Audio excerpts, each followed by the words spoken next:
Sohyun SNSD dan juga ada Junyoung Yukis. Ini kayak mirip banget kan, ada Jung Ji Hoo sama Jung Ji Woo. Tuh image dia tuh kuat banget kalau dia tuh innocent, polos-polos gitu.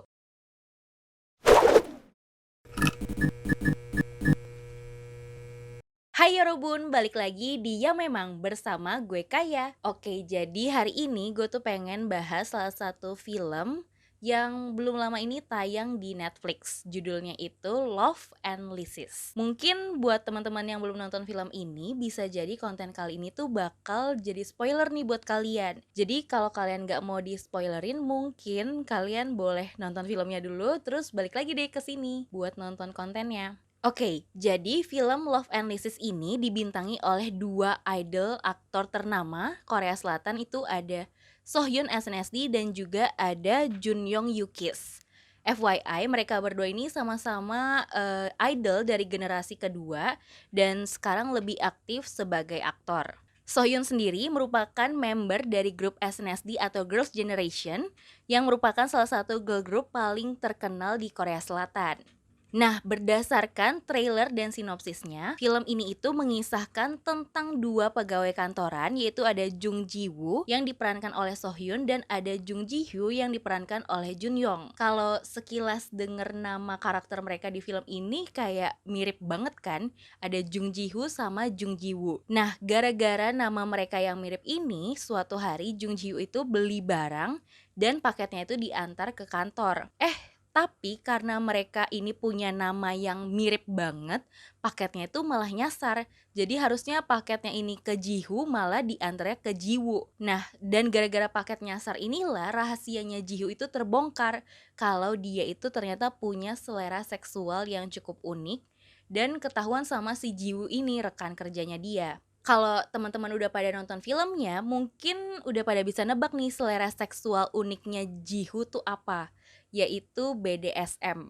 Sejujurnya aku juga sebenarnya nggak tahu banyak tentang BDSM ini, tapi kalau aku searching itu kepanjangannya adalah Bondage and Discipline, Sadism and Masochism. Nah, di film ini Jung Ji Hoo lah yang punya selera seksual yang cukup unik ini, yaitu si BDSM ini. Dan di film ini Ji Hoo itu adalah pria yang punya perilaku penurut dalam sebuah hubungan, sehingga Ji Hoo ini sangat suka kalau pasangannya itu memperlakukan dia kayak budak atau kayak hewan peliharaan gitu.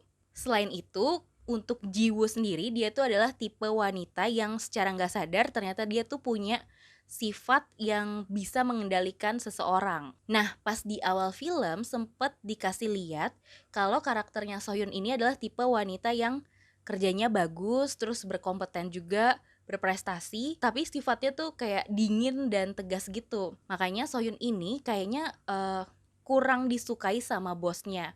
Mungkin karena sifatnya yang dingin dan tegas. Tapi bosnya ini beda sikapnya kalau sama si Jihu. Kayak karena mungkin kayak Jihu tuh kayaknya ya ini karena dia mungkin pria. Jadi kayak Jihu tuh buat salah, meskipun dia buat salah tapi si bosnya tetap muji-muji si Jihu gitu. Tapi kalau sama Jiwoo dia tuh kayak sensi banget. Jadi kalau di sini tuh kayak kita dikasih tunjuk kalau di lingkungan kerja itu masih adalah perbedaan kesetaraan gender antara pria sama wanita. Lanjut, untuk Jihu sama Jiwoo sendiri nih juga kayaknya punya ketertarikan satu sama lain. Kayak mereka tuh saling penasaran gitu. Terus pas si Jiwoo tahu rahasia Jihu ini, Jihu tuh sempet salah paham. Dia mikirnya Jiwoo kayaknya punya preferensi yang sama nih kayak gue. Kayaknya kita sama-sama suka yang kayak hal yang kayak gini. Tapi ternyata pas dia nanya, oh ternyata si Jiwoo tuh nggak suka hal kayak gini. Jadi Jiwoo cuma salah paham. Nah, karena udah terlanjur ketahuan sama si Jiwoo, ya udahlah Jiwoo kayak boleh nggak nih, dia langsung ngaku aja nih kalau dia memang orang yang punya preferensi seksual yang unik. Terus dia pengen Jiwoo itu buat jadi tuannya dia. Terus si Jiwoo reaksinya, hah, kok lu minta gue jadi tuan lu sih? Kayak bingung gitu awalnya. Tapi dia penasaran juga kan, ya ujung-ujungnya akhirnya dia mau nih jadi tuannya si Jihu. Terus mereka pun buat semacam kontrak gitu kayak, aturan-aturan mainnya mereka lah satu sama lain. Dan setelah kontraknya udah jadi, mereka mulai nih ngelakuin, permainan-permainan seksual sesuai dengan kesepakatannya mereka. Nah, di sini tuh yang dominan tuh adalah si Jiwoo. Nah, yang submisif itu adalah si Jihoo. Sebenarnya pas mereka berdua main itu, Jiwoo tuh masih kayak bingung nih sama ya kayak dia cara mainnya, terus kayak lihat reaksinya Jihoo pas lagi main tuh, dia kayak bingung gitu, kayak kok dia seneng ya, padahal dia disakitin tapi kok dia seneng gitu, kayak menikmati gitu. Nah, tapi meskipun dia bingung, si Jiwoo ini nggak pantang menyerah gitu loh, dia tetap ngelanjutin sesuai kontrak dan dia bahkan malah riset cari tahu. Jadi buat, next pertemuan tuh dia bisa lebih, performnya lebih bagus lah kayak gitu. Nah, setelah beberapa saat mereka bermain seperti itu, mungkin ya kayak timbul rasa lah si Jiwoo nih kayak mulai naksir sama Jihoo. Terus,